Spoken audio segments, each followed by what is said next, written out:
are the papers that we already cut and prepared for ascending order. So ascending order always starts with lowest number to highest number, from small number to big number.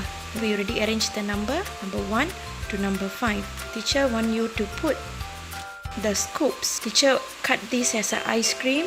You may change it to car, you may change it to blocks, it depends to you. So you can arrange according to the number. So number 1, you just place 1. Number 2, you need to place 2.